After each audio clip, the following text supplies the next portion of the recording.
আজকের একটু অন্যরকম মাছের ঝোল তোমাদের সাথে শেয়ার করি। এটা হচ্ছে আমি কিছুটা আসামিস টেঙা ফিশ, যাকে আসামিদের খুব প্রিয় একটা মাছের রান্না, সেটাই আমি আজকে রান্না করেছি কিছুটা আমার মতো করে। অনেকে পেঁয়াজ দেয় না, কিন্তু আমি পেঁয়াজ দিয়েছি।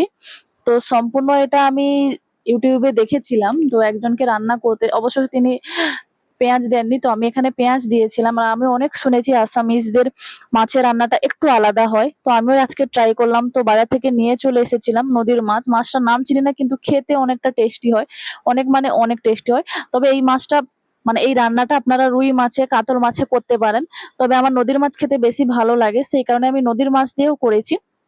তো মাছটাকে এখানে প্রথমে ভালোভাবে ভেজে নিয়েছি, তারপরে আলুগুলোকে দেখেছেন এইভাবে ঠিক কেটেছি, কেটে সেটাকেও সুন্দর করে একটু লবণ আর হলুদ দিয়ে ভালো করে ভেজে নিয়েছি।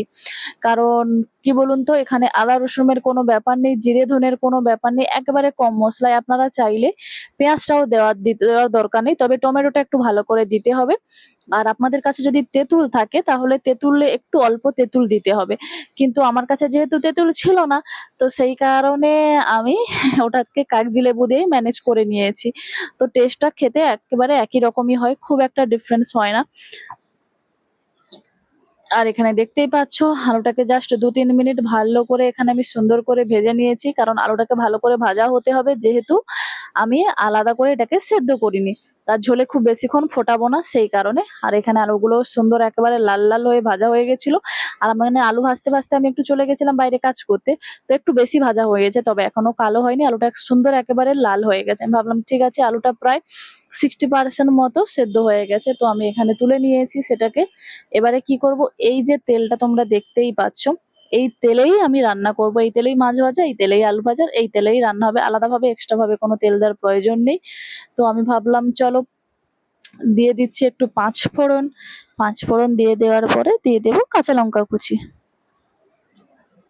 কাঁচা লঙ্কা কুচির সাথে পাঁচ ফোড়নকে খুব সুন্দরভাবে ভেজে নেব।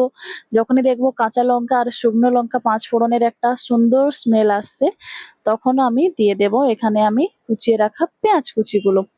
কারণ পেঁয়াজটা, আমি আবারও বলছি, অপশনাল, আপনারা দিতে পারেন নাও দিতে পারেন।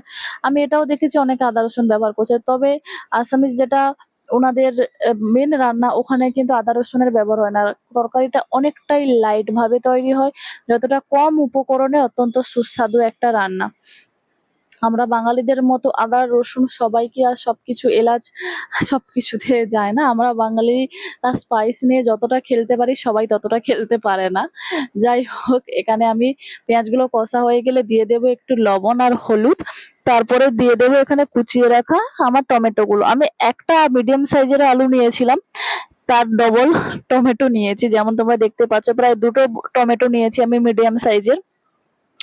একটু রেড চিলি পাউডার দিয়ে দিচ্ছি কালারের জন্য, তোমরা চাইলে দিতে পারো, নাও দিতে পারো, অ্যাকচুয়ালি দেওয়া হয় না, আমি এখানে শুধু কালারের জন্য দিচ্ছি।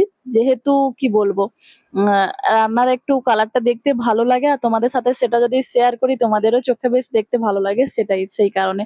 কিন্তু বাড়িতে যখন রান্না করবে, নাও দিতে পারেন, আর যদি দেন তাতেও কোনো অসুবিধা নেই, রান্নার মধ্যে টেস্টের মধ্যে কোনো পার্থক্য আসে না।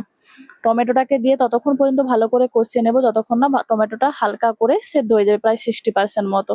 তো টমেটোটা যখন 60% মতো সেদ্ধ হয়ে গেছে, তারপরে আমি এখানে দিয়ে দিয়েছি আলুগুলো। আলুগুলোর সাথে মশলাটাকে আবার ভালো করে কষিয়ে নেব ১-২ মিনিট ভালো করে ঢাকনা দিয়ে দিয়ে। কারণ মশলার যে ঘ্রাণটা, সেটা যাতে আলুর ভেতরে খুব সুন্দরভাবে যায়, আর আলু মশলা যাতে সুন্দরভাবে একসাথে কষিয়ে যায়, সেই কারণে দেওয়া। তো এটা মশলা কষাতে কষাতে আলু যে 60% বয়েল ছিল, ওটা 70% সেদ্ধ হয়ে যাবে, টমেটোও খুব ভালো করে সেদ্ধ হয়ে যাবে। তারপরে দিয়ে দেব পরিমাণ মতো জল, ঠিক যতটা পরিমাণ জল আপনি রাখতে চান, মানে তরকারিতে জুস যতটা রাখতে চান, তার থেকে একটু বেশি জল দেবেন, কারণ যেহেতু আলুটাও এখানে সেদ্ধ হবে। তো এখানে যখন খুব সুন্দর বলক উঠবে ৪-৫ মিনিট পরে, দেখতেই পাবেন যে এখন প্রায় রান্নাটা হয়ে এসেছে, তো দিয়ে দেব এখানে ভেজে রাখা মাছগুলো। আমি আবারও বলছি, আপনারা চাইলে রুই মাছ, কাতল মাছও ইউজ করতে পারেন। তারপরে আমি দিয়ে দেব ধনেপাতা, দিয়ে আবার ১০ মিনিট মতো ঢেকে রেখে দেবো। না, ১০ মিনিট না হলেও ৫ মিনিট, ১০ মিনিট যেমন আপনি জল দিয়েছেন সেই মতো করে রাখবেন। আর তারপরে দিয়ে দেবো কাগজি লেবু। এই যে আমার রেডি রান্না। ভালো লাগলে অবশ্যই আমার চ্যানেলটাকে সাবস্ক্রাইব করে দেবেন আর কমেন্টে জানাবেন।